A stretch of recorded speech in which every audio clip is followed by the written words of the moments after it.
At the beginning of each year, many people will set a lot of goals to be achieved throughout the year. Some people want to save money every month, some want to get better results in study, and some want to build a stronger body by exercising every day. However, many of them fail to hit the target. All of us are ambitious and confident at the start, but most of us give up halfway, due to various reasons that cannot be predicted. The million-dollar question is, what method can we apply to help us to achieve our goal in a more effective way? Let me introduce Atomic Habits by James Clear.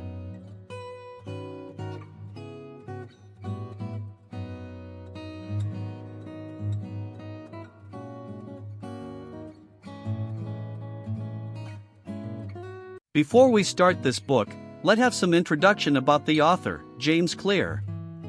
He was born in the United States and grew up in Ohio. Clear enjoyed playing baseball since young. Unfortunately, during a game, he suffered a severe brain injury as he accidentally struck his face with a baseball bat. He tried lots of small changes during his recovery. Through this process, Clear understood the power of atomic habits and how small changes can compound over time to create significant changes in one's life. This experience inspired him to be a writer, speaker, and entrepreneur who is best known for his work in the field of personal development and behavior change. The fundamentals: why tiny changes make a big difference.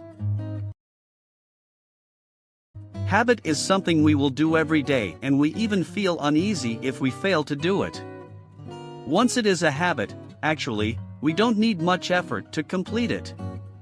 The key point is the phase of cultivating the habit we want. Sometimes, even if we don't realize or notice, we have developed some habits. For example, some people like to shake their legs while standing or sitting on a chair. Of course, it is a bad habit. Successful people will tell us the importance of cultivating a good habit. Actually, habits are not necessarily a major change, a tiny change is suffice.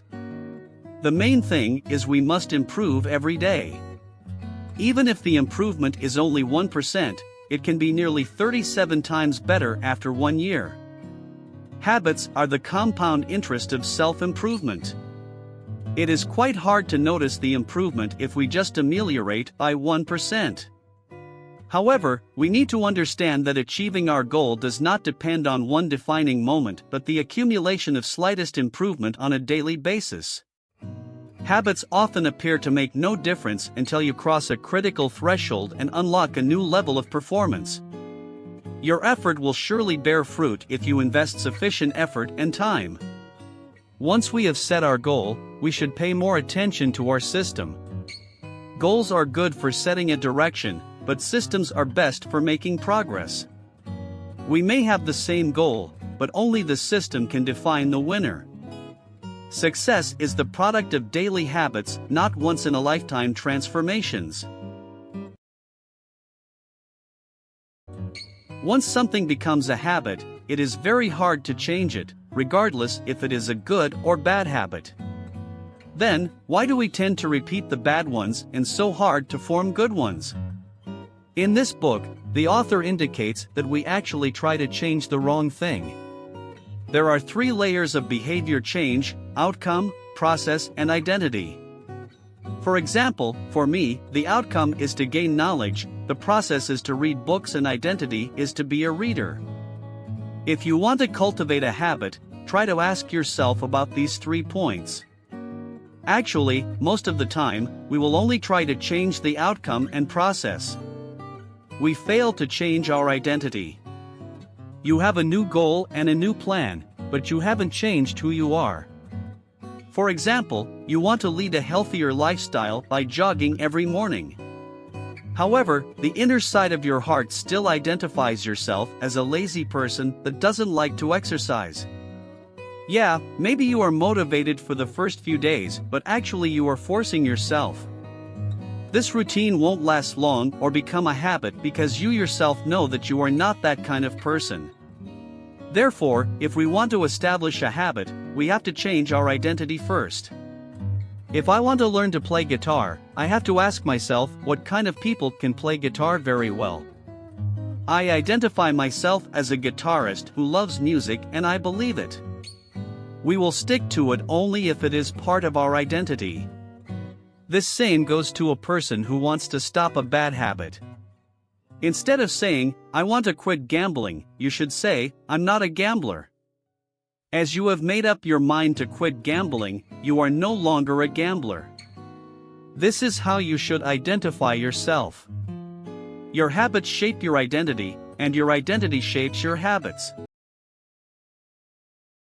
A habit is a behavior that has been repeated enough times to become automatic. Then, how do our brains build habits? When you encounter a scenario, your brain will start to think about how to solve it. Going through many times of trial and error, you finally receive positive feedback. As the brain is lazy, it will produce a mental rule, if this, then that.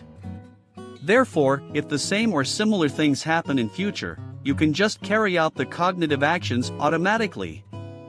Your brain does not need to process the same thing again and again. With practice, the useless movements fade away and the useful actions get reinforced. When you are back from work, you feel stressed and exhausted. You want to do something relaxing to let your hair down. You try to watch YouTube, play video games, exercise, and eat desserts. Eventually, you realize that exercising is the most effective way for you to release stress. Therefore, every time you feel stressed, you will automatically go exercising. That's a habit forming. There are 4 steps to build a habit: cue, craving, response, and reward.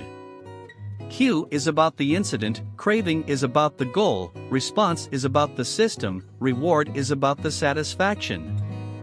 Cue triggers a craving, which motivates a response, which produces a reward. If the reward is satisfying, you will do the same thing again under similar circumstances. If you do it for enough time, it will become a habit. This is known as the habit loop. The feedback loop won't be formed if you miss any part of them.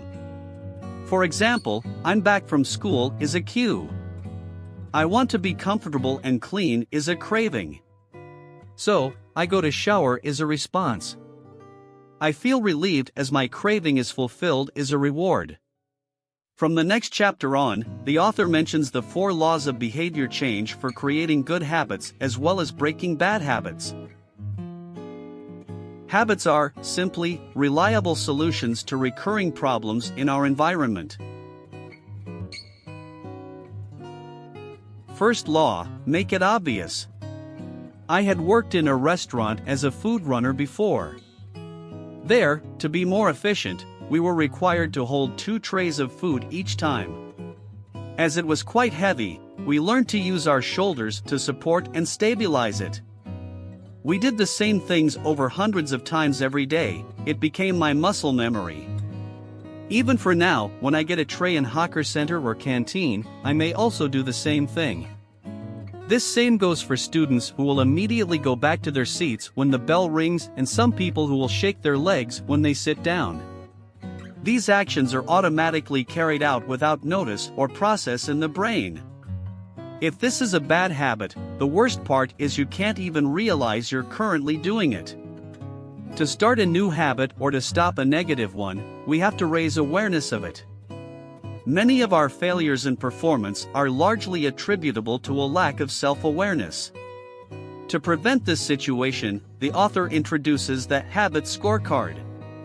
This is a list including everything you do from the moment you wake up until you end your day with rest.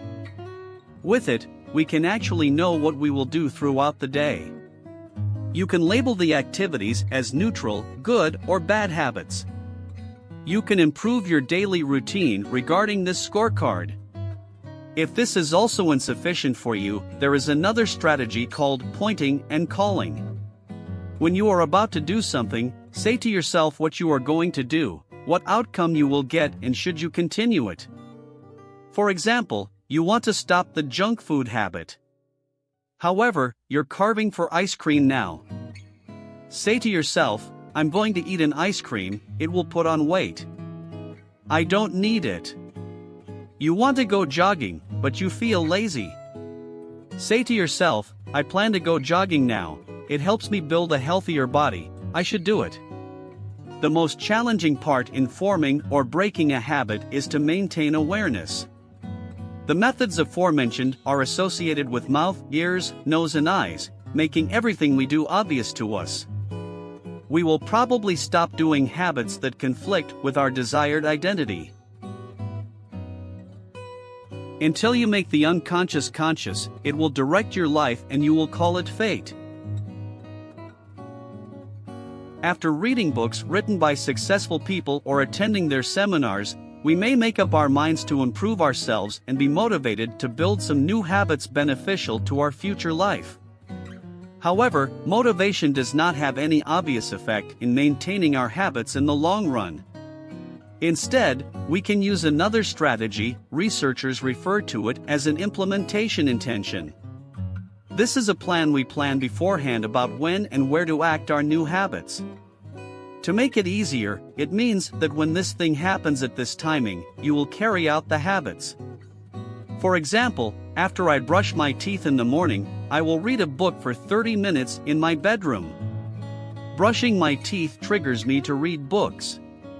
To make this strategy more likely to be successful, there is also a habit stacking method. Brushing my teeth is my current habit and I do it every day. As I stack my new behavior on top of it, it will always remind me to read books. Use your current habit as a cue. You can also combine it with the habit scoreboard mentioned in the last video. Procrastination will only occur when you don't have an actual plan. Take note that your current habit must have the same frequency as your desired habit. If I set up my plan, I will read a book for 30 minutes after I get back from tuition. I go to tuition only once a week, but I want to read books every day. Hence, it doesn't make sense. Another main point is our plan should be specific and clear. Don't set up targets like exercise more and save more money. Change them to jogging for 1 hour and save $1,000 this month. We should clearly know the time, location, and how to do it. We are more likely to stick to the plan if we have more details. People who make a specific plan for when and where they will perform a new habit are more likely to follow through. When examinations are around the corner, students will start to do revision at home. However, there are many factors such as handphones and television which will distract our attention. When a handphone rings, we are tempted to see the message. We may have wasted lots of time on them even without realizing it. I believe most of the students nowadays face this problem. Last time, I also encountered such a situation. For me, I would silence my phone and put it far away from me. This method was quite effective for me. It stopped me from using my phone during revision as it wasn't within my reach. As I had to go downstairs to get it, I would think twice if I wanted to use it. If we want to stop doing something, make it difficult to be done. If we want to build a new behavior, make it easy to be completed. To cultivate the habit of reading, you can place a book on your desk. It will remind you to read. To build the habit of jogging, you can prepare a towel, socks and sports shoes the day before. Get yourself prepared for it. Environment is one of the dominant factors that contributes to the buildup of habit.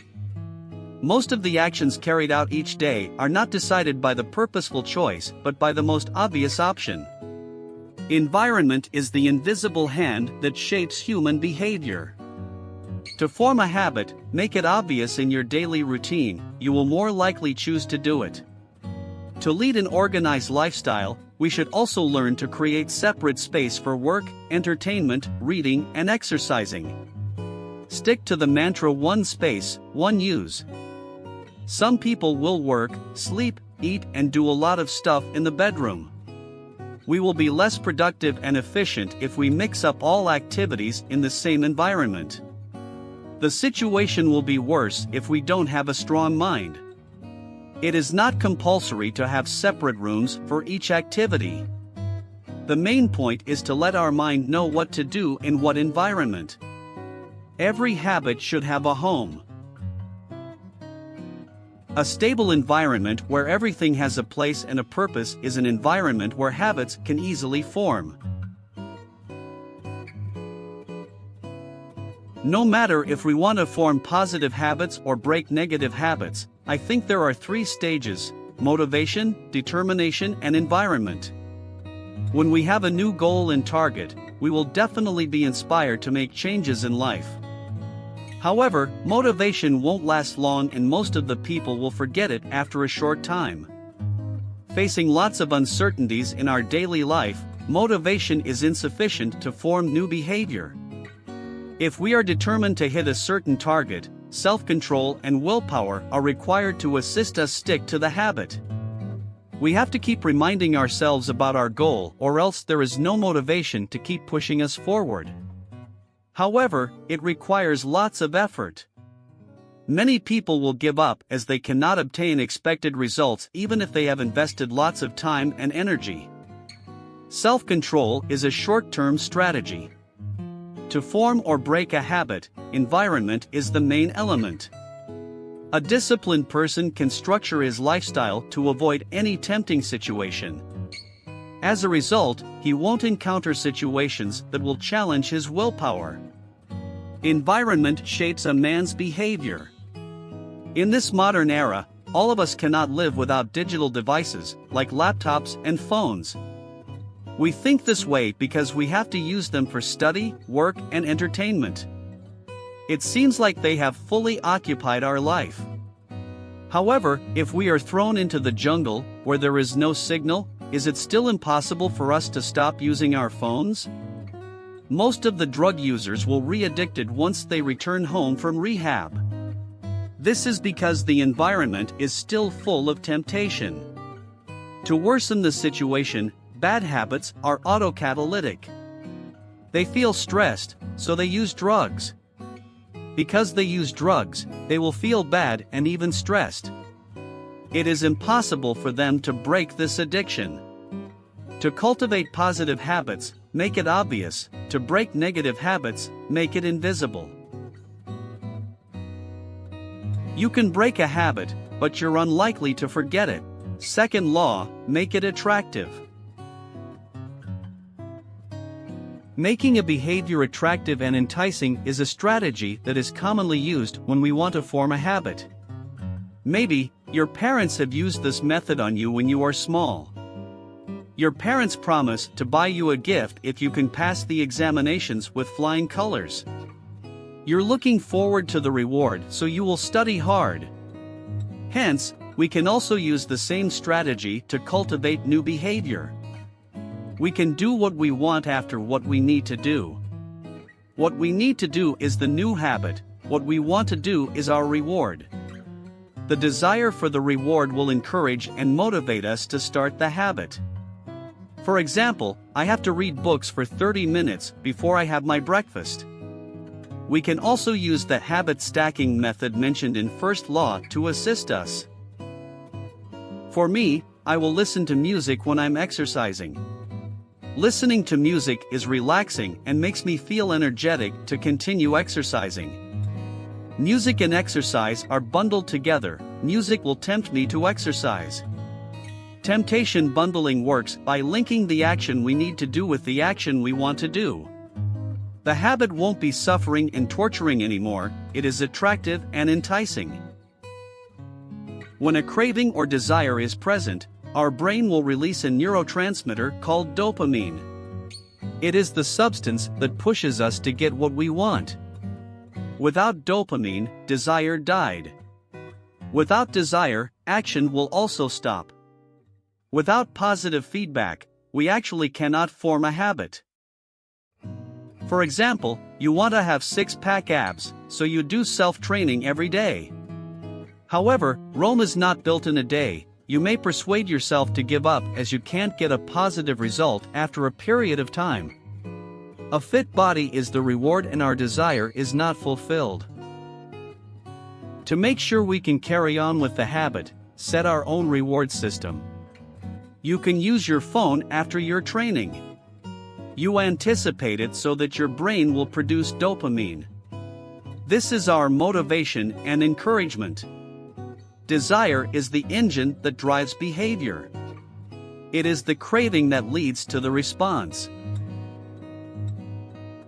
More probable behaviors will reinforce less probable behaviors. A genius is not born, but is educated and trained.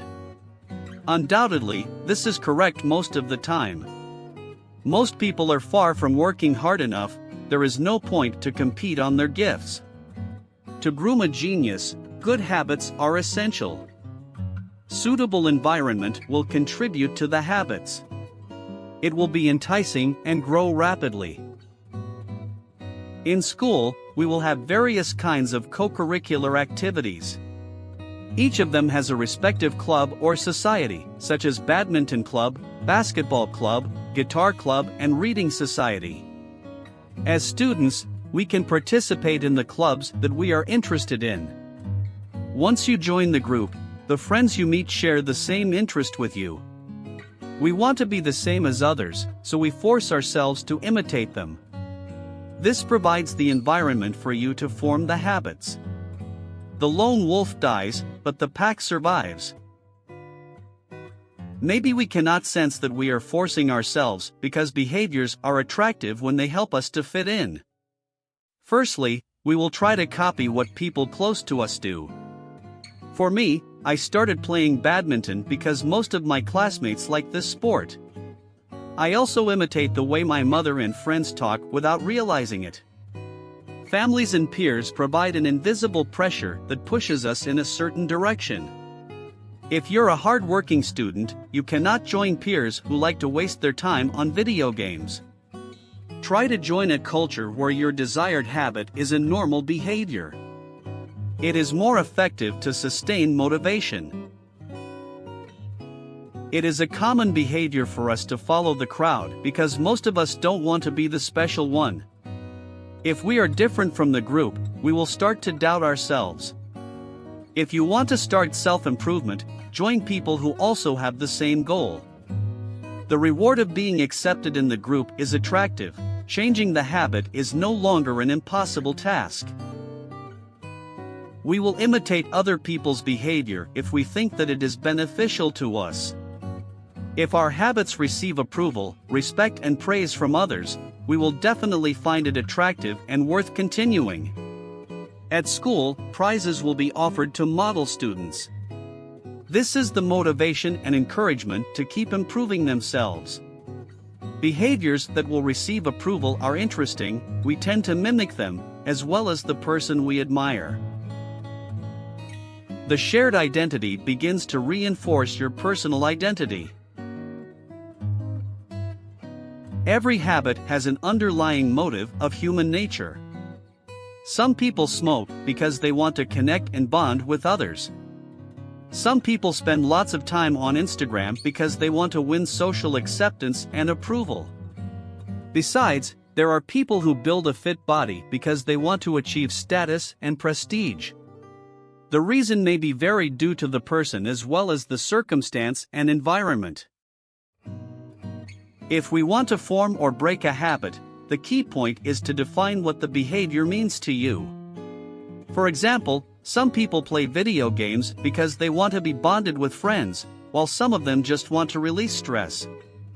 The motive and reason underlay every habit are very important because our behavior is heavily dependent on how we interpret the events that happen to us. If you can associate the hard habits with positive experience, it will help to make the habits more attractive. Our emotion can define whether it is good or bad. Exercising is exhausting and you always feel stressed when it is time to exercise. Undoubtedly, you cannot form the habit. We should think about the positive side. Exercising helps to build and maintain a better body shape. It will arouse the craving. Most of the time, it is all about our mindset. How we think affects how we feel and contributes to what we do. Last time, when I was reading books, I would wear earphones and listen to music. I realized that it was the way I can focus and concentrate on what I was doing. Hence, I also listened to music through earphones when I was doing revision before sitting for examinations. There is a formula for my brain: when earphones are on, I have to stay concentrated. Every time, before I have stepped up to the stage, I will take 3 deep breaths and say some words of encouragement to myself to build self-confidence. This is a motivational ritual. I am in the mode to perform better. The positive experience will trigger the craving of what we want to do. The habit is more attractive and enticing. Desire is the difference between where you are now and where you want to be in the future. The third law: make it easy.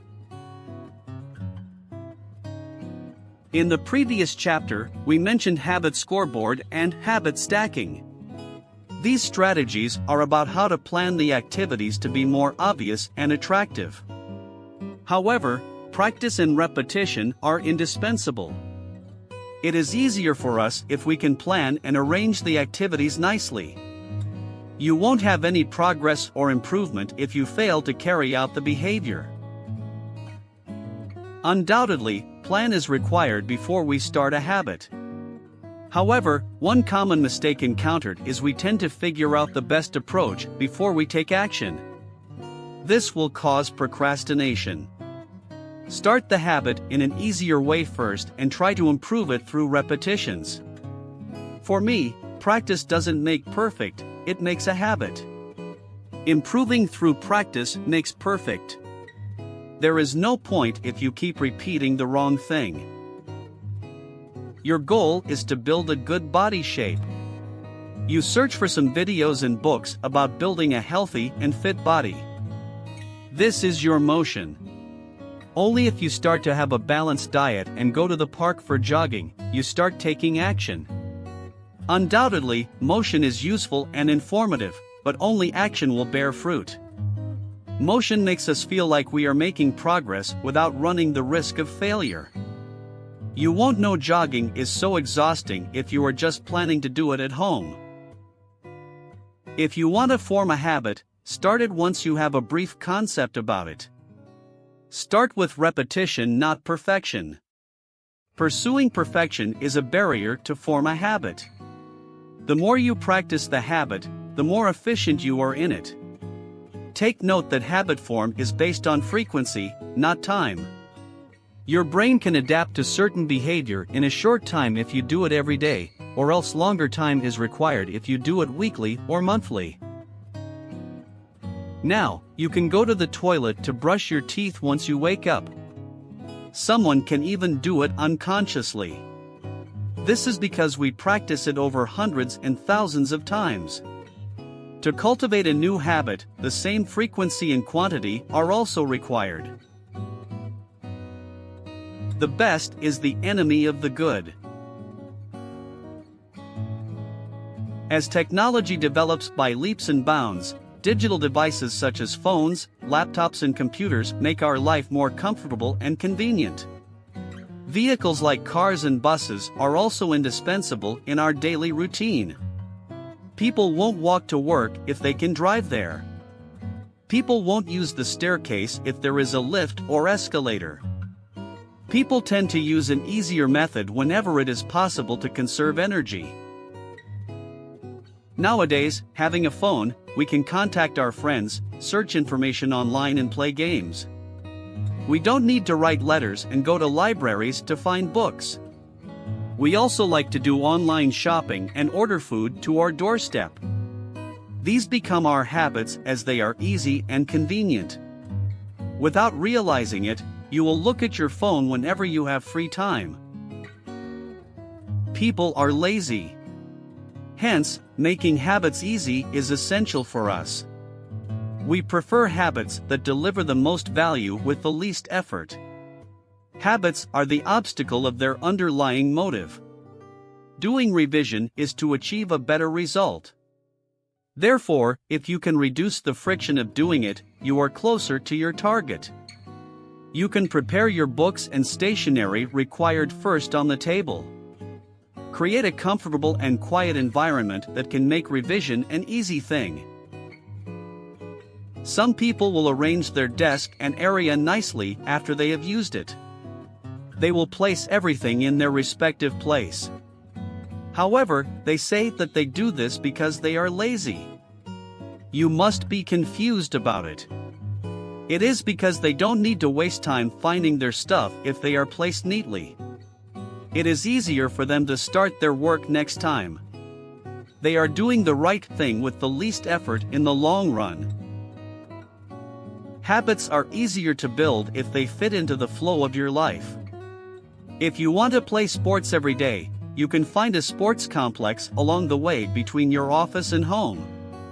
You don't need to pay extra effort for it, you reduce the friction. For bad habits, you should increase the friction as much as possible. If you are always distracted by the phone while studying, you can put it far away from yourself. You even can ask your parents to keep the phone for you.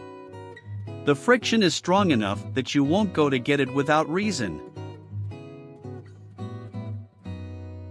The less energy a habit requires, the more likely it is to occur. Habits are automatic choices that influence the conscious decisions that follow. When you put on your workout clothes, you will go to the gym for exercise. When you turn on the music, you will fall asleep. When you take out a book from the shelves, you will start reading. Hence, if we can cultivate the first action as our habit, the second action will be carried out without much friction. The first action is very simple. It can be done within seconds and does not need much energy. However, it can trigger the second action. If I do this, my brain will automatically know that I will do that. What we need is the moment we do the right thing. It is the decisive moment. The moment you choose whether to change into workout clothes or lie on the bed.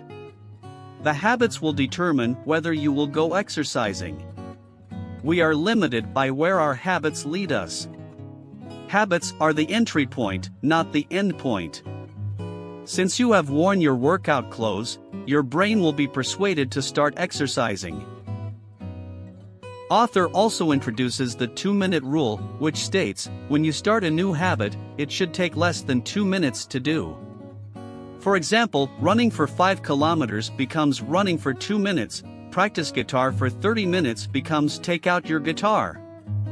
Make the habits as easy as possible to start, and these will be the gateway habit to lead you down a more productive path. Undoubtedly, we know that our actual goal is not that 2-minute stuff. However, the key point is we have established the habit.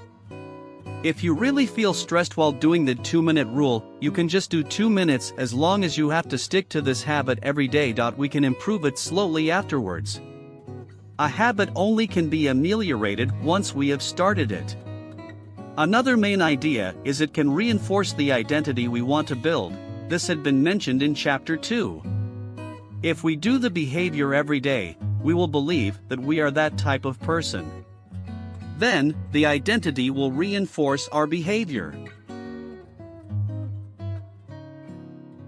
The best way is to always stop when you are going good. Procrastination is a common problem encountered by people nowadays. No matter in school or workplace, many people are struggling to hit the deadline. It seems like only when the deadline is around the corner, then we can concentrate and focus on what we should do. The sense of urgency changes our behavior. However, it is not a good idea to burn midnight oil every time. Sometimes, as there are still many days to meet the deadline, we may think that we can do it tomorrow and there is always another day. Inevitably, this mindset will drive us to waste a lot of time on playing games, watching YouTube, and hanging out with friends. How to avoid bad habits? Make it hard and even impossible to be done. One of the simplest ways is to lock your phone in a drawer or put it far away from you so that you won't be tempted to use it. You create a commitment device that stops you from using your phone. Commitment device is a choice you make in the present to decide your action in the future. This same goes with building a good habit. If you want to save money every month, you can set the system to transfer 10% of your salary to another savings account. If you want to improve the quality of sleep, you can buy a better mattress.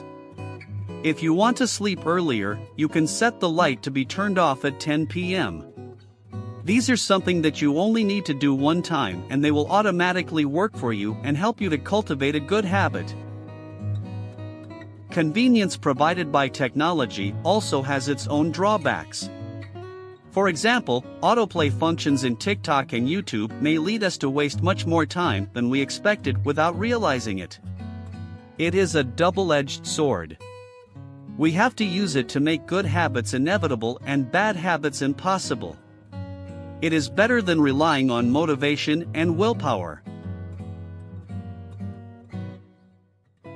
Sometimes success is less about making good habits easy and more about making bad habits hard. The fourth law, make it satisfying. We are more likely to repeat a behavior if the experience is satisfying. Good habits are hard to be cultivated and sustained because the process is unpleasant and torturing. It is a long-term investment that we cannot expect an immediate reward. We exercise in order to get a healthier and fitter body. We save money because we want an early retirement. However, most of the time, we cannot see a significant and satisfying improvement towards our goal. On the other hand, bad habits can be satisfying as they can provide positive results and rewards in a short time. Even though we know their drawbacks in the long run, we will also go for it because we are interested in immediate satisfaction. For example, we know that smoking is bad for our health and can cause lung cancer. Many people still smoke because it is their way to release stress. This same goes with drug addiction. The consequence is delayed, but the reward is immediate. As your brain values the present more than the future, it is hard to break bad habits. To form a good habit, our brain has to feel happy and satisfied while doing it so that there is less friction when we are trying to repeat it. Therefore, we can give ourselves a small reward after the habit, even for the slightest improvement. This is how we can motivate ourselves to stick to it.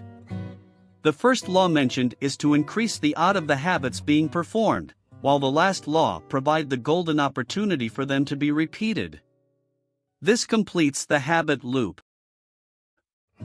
If you are trying to slim down, you can buy yourselves new clothes or go to catch a movie after you have done your exercise. These are the rewards that can be obtained immediately. You will have the incentive to repeat it next time. Take note that the reward cannot go against the habit but reinforce our identity. There is no way for you to eat junk food and ice cream after exercising if you want to slim down. Incentive starts a habit but identity sustains it. The sweeter the first fruit of a habit, the more bitter are its later fruits. To make our habit satisfying, showing that we are making progress towards our ultimate goal is one of the most effective methods. It will reinforce our identity with some immediate satisfaction and gratification. For example, you can put a tick on the calendar if you exercise that day. You can open an account named Travel to Europe and put in money whenever you stop yourself from frivolous purchases. These are the evidence that you are doing the right thing. When we start to track down whether we have carried out our habits, especially when you have put in lots of effort to maintain the stream, your brain will tell you not to break the chain. When you look at the calendar in the morning, you will notice those ticks on it, which make the habit obvious. It is attractive to keep the chain ongoing. When you see the whole page of the calendar is occupied with ticks, you will be satisfied. the habit will also be more obvious on the next day. It will form a positive feedback loop. Habit tracking transfers our attention from the result to the process. You are not focusing on the grade of the English exams, you are trying to learn 10 vocabulary words every day. You are not focusing on the six-pack abs, you are trying to become the type of person who will not miss workouts. You are not focusing on the number of subscribers, you are trying to post videos every week. These help us to stay motivated for the delayed rewards to arrive. If tracking down the habit is challenging for you, you can use the habit stacking method. After you have exercised, you will put a tick on the calendar. If your habit breaks down due to some unexpected and inevitable events, you have to remind yourself, never miss twice in a row. Missing once is an accident, missing twice is a habit. The breaking of a habit doesn't matter if the reclaiming of it is fast. It is acceptable to relax when you are sick or feeling down, but the main thing is to avoid the second lapse. Each small win feeds your desire. When we are just a kid, whenever we do something wrong, we will get a whip from the elders. Actually, they are trying to let us know that it is wrong, you should not do it again and bear it in mind. Whatever is punished should not be repeated is encoded in our brain. We don't want to be punished, so we are motivated to behave correctly. To further illustrate this point, you don't want to be fined, so you obey traffic rules. You don't want to be scolded, so you arrive at school punctually. Why don't we use the same way to deal with bad habits? Bad habits are hard to be broken as they serve us in a certain way, even though we know that they will lead to negative impacts in the long run. For example, all of us know that soaking may cause lung cancer. However, it still cannot stop them from smoking. They feel happy and relaxed at that moment and they don't care about the uncertain consequences. Therefore, if the immediate punishment costs more than the immediate reward, we will stop doing it. Being fined $2,000 or scolded costs more than waking up 5 minutes earlier. Hence, you will obey the traffic rule and be punctual. Habit contract is the method to produce the immediate punishment. A habit contract is a verbal or written agreement in which you state your commitment to a particular habit and the punishment that will occur if you don't follow through. If you want to stop spending too much time on video games, you can tell your mom to deduct $10 from your pocket money if you spend over 1 hour on it in a day. Playing video games for a long time is unsatisfying as the immediate consequence is painful. In the book How to Win Friends and Influence People, Dale Carnegie also introduces a similar strategy to motivate ourselves to apply the principle mentioned in our daily routine. Behavior only shifts if the punishment is painful enough and reliably enforced. Advanced tactics: how to go from being merely good to being truly great. Everyone is born differently. Some are tall while some are short. Some are introverted while some are extroverted. Some excel at study while some are good at sports. Habits will be easier and more satisfying if they align with your natural inclinations and abilities. For example, being tall is a significant advantage in playing basketball. It can become your hobby and habits to release stress or train your body. If you are talented and put in sufficient effort, you can become a professional basketball player. Choosing the right field to compete is the fundamental factor that contributes to success. Michael Jordan is one of the greatest basketball players and he is a legend for many people. Some people also know that he had played baseball before. However, his accomplishments in basketball are more significant and astonishing. If you are suited to the task, put in effort and are well trained, you will be the top of the cream. Before you become an expert, you have to develop the habits. Choosing the right habit is also the way to make it easier. When you realize that you are better than your peers and friends, it is satisfying. You will keep working on it and be motivated.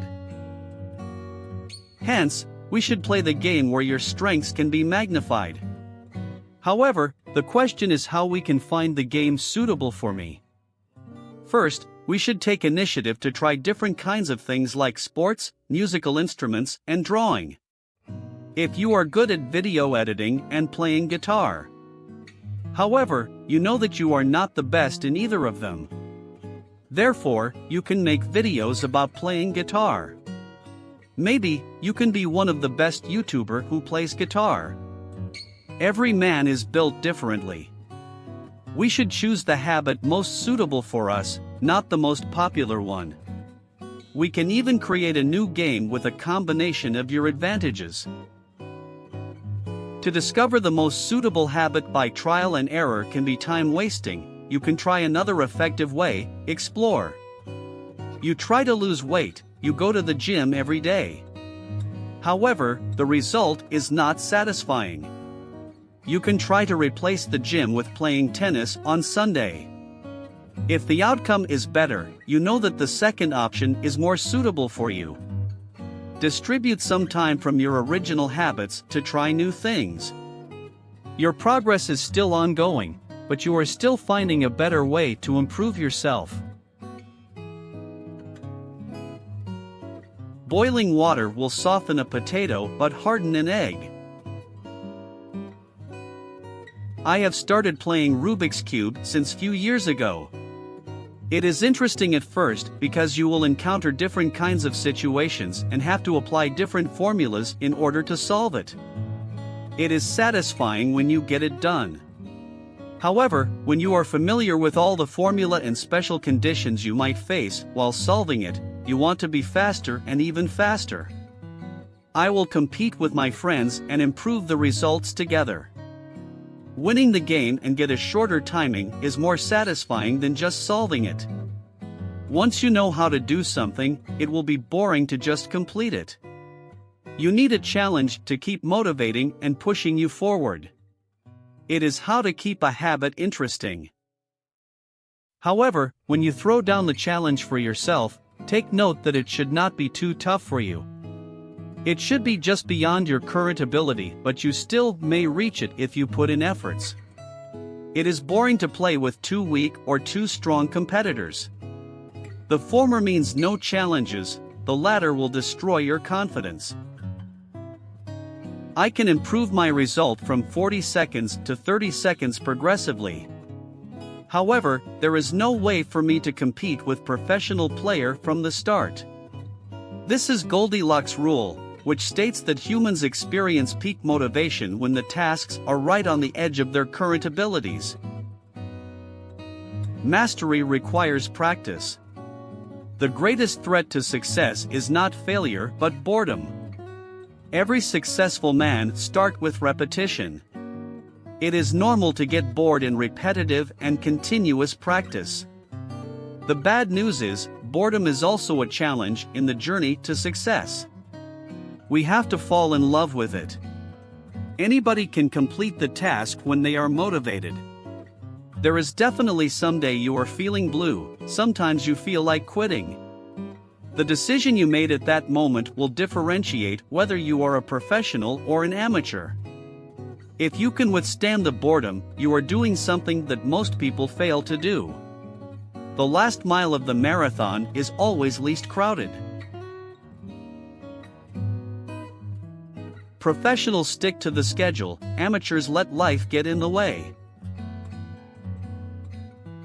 When we have repeated a behavior over hundreds or thousands times, we can complete it without thinking and less effort is required.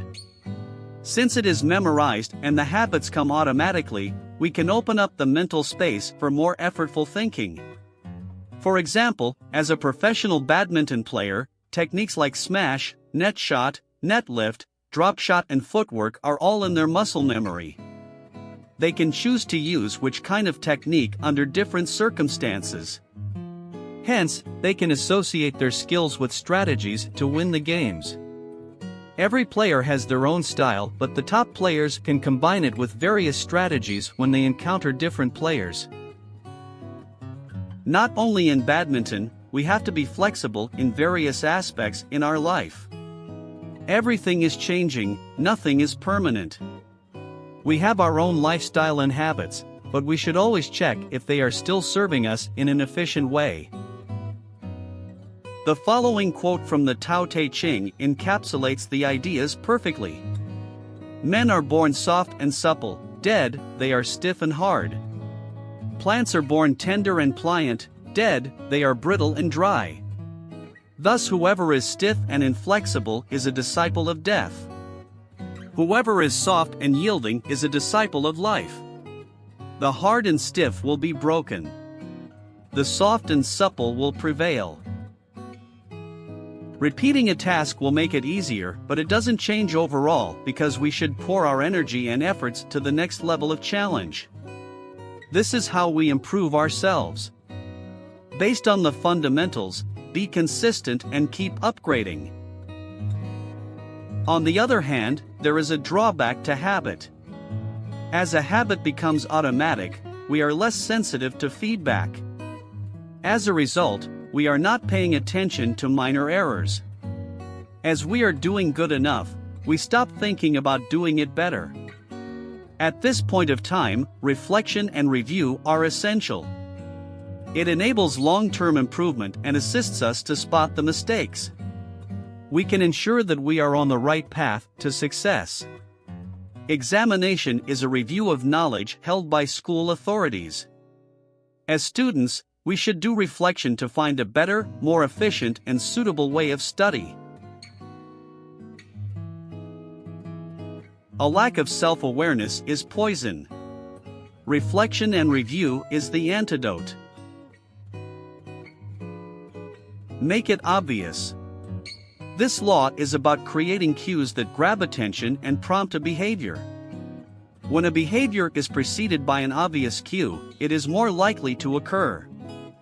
For example, placing healthy snacks at eye level in a pantry will make it more obvious and easier to choose them over less healthy options. Make it attractive. This law is connected to the craving that drives a habit. Making the product attractive involves explaining its benefits in a clear and compelling way and personalizing the message to make it feel relevant to the customer's life. This law is often implemented by choosing the correct words and creating highly personalized offers for different customers. Make it easy. This law is connected to the response, which is the actual behavior or action that follows the cue and craving. The easier a behavior is to do, the more likely it is to become a habit. For example, if someone wants to start flossing their teeth every night, making floss easily accessible and visible in the bathroom can make it easier to do. Businesses can use this law by simplifying the steps required to use their product or service, reducing barriers to entry, and streamlining processes to make it easier for customers to take action. Make it satisfying. This law emphasizes the importance on creating a positive experience for your customers. This can be achieved by offering high-quality products or services, providing excellent customer service, and building strong relationships with your customers. Additionally, it's important to create a positive and supportive work environment for your employees. This can be achieved by providing competitive salaries, offering benefits and perks, and fostering a culture of teamwork and collaboration. By prioritizing customer satisfaction and employee well-being, you can create a successful and fulfilling business that is rewarding for all involved. Make it obvious. This law is connected to the cue, which is the first step of the habit loop. The key is to make cues more obvious so that they grab a child's attention and are more likely to be acted upon. You can employ methods such as color-coded labels, habit stacks, or creating an environment that makes the desired behavior more obvious. Make it attractive. This law is connected to the craving, which is the second step of the habit loop. The key is to make the desired behavior more attractive so that children are motivated to do it. You can do this by acting as a role model for your child, joining a group where the desired behavior is the norm, or creating an environment where the desired behavior is more attractive. Make it easy. This law is connected to the response, which is the third step of the habit loop. The key is to make the desired behavior easier to do, so it becomes a habit. You can do this by breaking down the behavior into small, manageable steps, creating an environment that primes the behavior, or making the behavior more convenient to do. Make it satisfying. This law is connected to the reward, which is the fourth step of the habit loop. The key is to make the desired behavior more satisfying so that children are more likely to repeat it. You can do this by creating a positive feedback loop, using rewards that reinforce the behavior, or creating an environment where the behavior is naturally rewarding. Before I end this book, here is some advice for people who want to build good habits. 1. Avoid building different habits at the same time. 2. Consistency is prior to quality and quantity. 3. Cut complicated tasks into smaller portions. 4. Starting today. Feel free to share your thoughts. Remember to subscribe, like and share.